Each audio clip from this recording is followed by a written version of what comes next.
Welcome sa Dries TV. Kung interesado ka sa ganitong news, huwag kalimutang isubscribe ang ating YouTube channel. Maraming salamat! Welcome back again sa ating YouTube channel mga kakimpaw, and sa update natin ito, ang pag-uusapan natin ay tungkol sa mga importanteng kaganapan na kina Kim and syempre kay Paolo Avellino.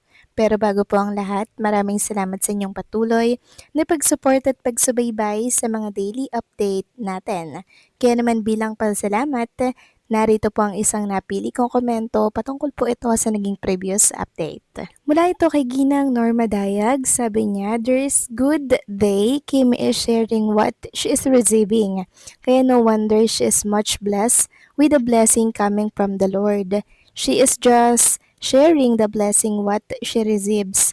More blessings to come if ever Kim will retire in showbiz. She may serve into the government by giving herself to enter politics. She may run meantime in a low position. I therefore conclude that for sure, landslide yung pagkapanalo, or let Paulo will run in a position aptly right for his college background. For sure, he will make it.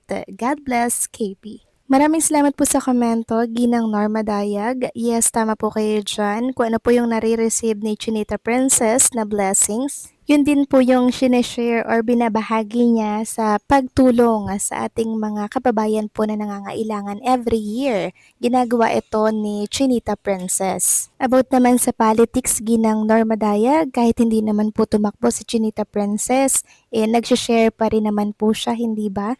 Hindi na po kailangan siguro ng posisyon para po makapagbahagi si Kim. Kasi alam naman natin, ang politics, sobrang gulo mga kakimpaw. Talagang dinaig pa ang buhay sa showbiz industry. Kaya si Kim Chiu deserve niya naman po ng tahimikan sa buhay, 'di ba? Pag kasi kinagawa na po ang pagtulong Ginang Norma Dayag, hindi na po kailangan pa mga kakimpaw ng posisyon para maipamalas yung pagtulong na yan.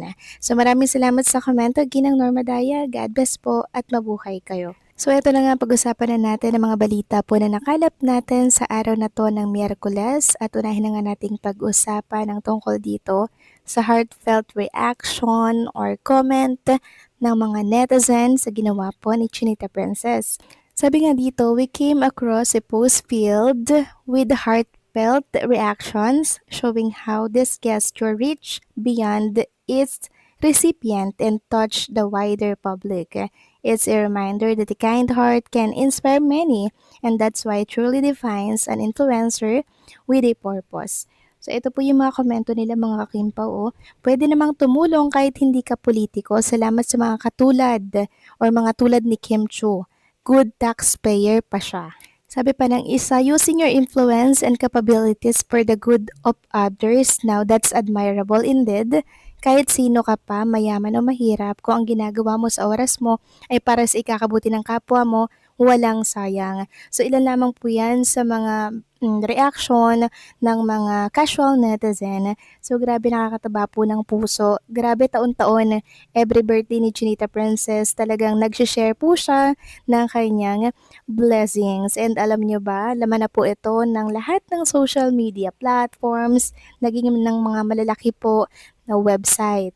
And deserve lang po talaga mga kakimpaw ng isang Chinita Princess sa ipagsigawan po, 'di ba? Ipagsigawan natin yung kabutihan na kanyang ginawa, yung pagtulong sa kapwa na hindi magawa-gawa ng iba, lalo na yung nasa posisyon.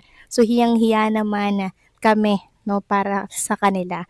'Di ba? Kasi isang Chinita Princess lang naman ang nagbibigay at nagbabahagi ng mga blessings sa pamamagitan ng pagbibigay ng ayuda at tulong sa mga nangangailangan. Kaya kudos kay Chinita Princess, deserve niya po ang pagmamahal at mainit na pagsuporta. Samantalang next topic naman, pag-usapan naman natin ang tungkol dito sa paparating na blessings na naman for Chinita Princess and syempre Paolo Avellino. Dahil ngayong Hulyo po mga kakimpaw ay mabibigyan po ng award si Kim and Paolo. So ano pong award ito? Para yan sa biggest box office stars, mga kakimpaw, sa 9 Entertainment Editor's Choice, the Eddies Award. Ngayong Hulyo po yan mga kakimpaw at pasok dito si Kim and Paolo Avellino para po yan sa Kinita ng My Love Will Make You Disappear na nagkakahalaga diba ng 173 million. Kaya ngayon pa lang, congratulations kay Kim and Paolo Avellino sa panibago na naman pong blessings. Sabi nga dito, wow, certified box office star. Congratulations! Third the highest grossing movie for 2025. Kaya meron na naman tayong dapat abangan kay Chinita Princess and Paulo para yan sa Box Office Heroes Award at the 9 Edis Choice Award. Sabi nga dito sa isang write-ups, matinding hatak sa masa, bibida ang biggest box office stars sa 9 Entertainment Editors Choice.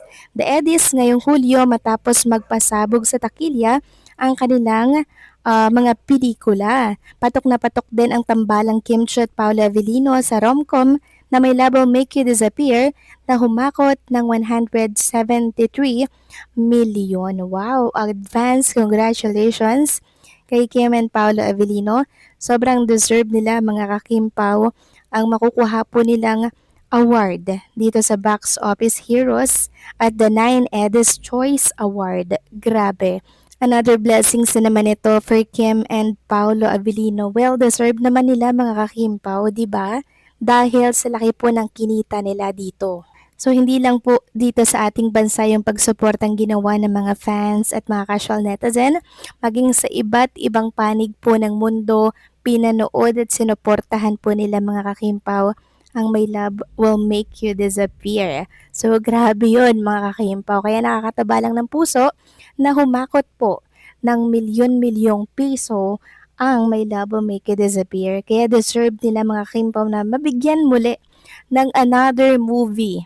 Bukod pa sa series mga kakimpaw ha, movie naman ulit mga kakimpaw na kung saan papatok ulit sa takilya. So yung series kasi nila na Kupino by November pa yun mapapanood. So siguro isushoot nila yon bandang September mga kakimpaw. So mga ilang buwan din po yung igugugol para po matapos yung Kupino kasi yung ibang mga eksena doon ay kukunan po mga kakimpaw doon po sa Korea.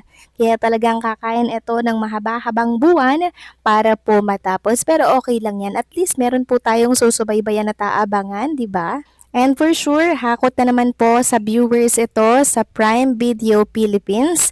Tapos kalaunan, ipapalabas sa iWan, tapos sa Free TV. O di ba mga kakimpaw, triple na naman ang kikitain ng producer ng Kupino mga kakimpaw. Kaya yan po yung dapat nating abangan kasi mga bigating aktor ang makakasama dito ni Kim and Paolo. Hindi lang basta bigatin, mga Koreano din mga kakimpaw, di ba? Kaya advance congratulations Kim and Paolo sa panibago na namang blessing. So paano mga kakimpaw, hanggang dito na lamang pong update natin. Maraming salamat po sa patuloy na pagsuporta.